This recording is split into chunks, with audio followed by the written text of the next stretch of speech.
Now, once the treaty was signed, everyone had their own opinions on it. So you need to know how the Allies, or at least our big three, reacted.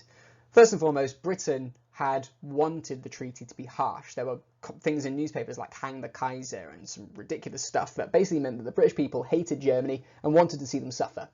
So when the treaty came out, they were quite pleased that they were suffering. There was quite a general sense of like, wow, that's pretty solid, well done. And Lloyd George was very pleased about certain aspects of this treaty. He was really pleased that Britain had been given the British Empire had been expanded by this Treaty of Versailles. They'd taken over more of Africa than they'd had before.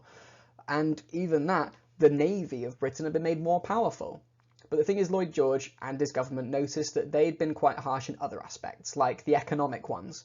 They'd realised that the German people had been put into poverty essentially for the next 80 years.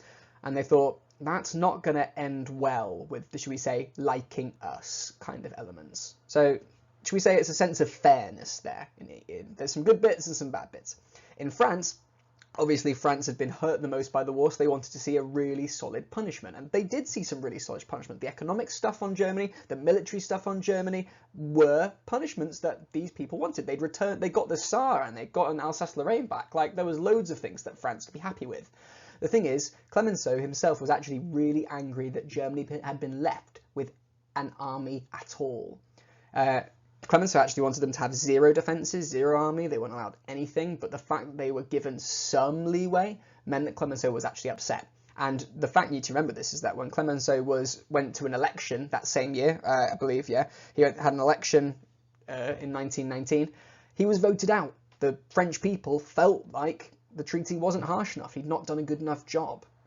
And then in America, they have a very different mindset towards the treaty. And it's that America has a policy of what's called isolationism.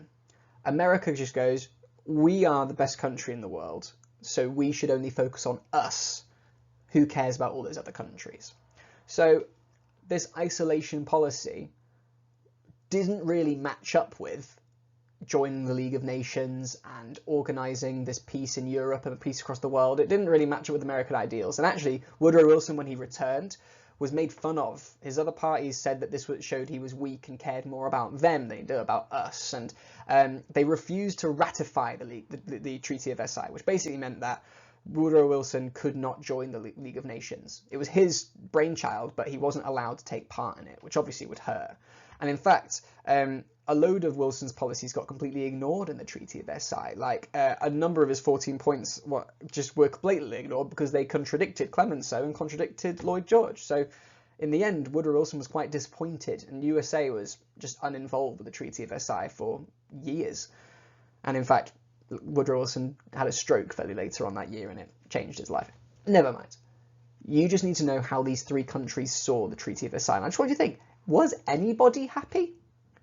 Because in the end, it doesn't really seem like it, which is an element of this compromise. So if you can answer those questions, how did Britain, France and the USA see the Treaty of Versailles, and was anyone happy and why, you'll be sorted to know how they reacted. What do they see as good? What do they see as bad? If you know that each, you're set. Good luck. See you later.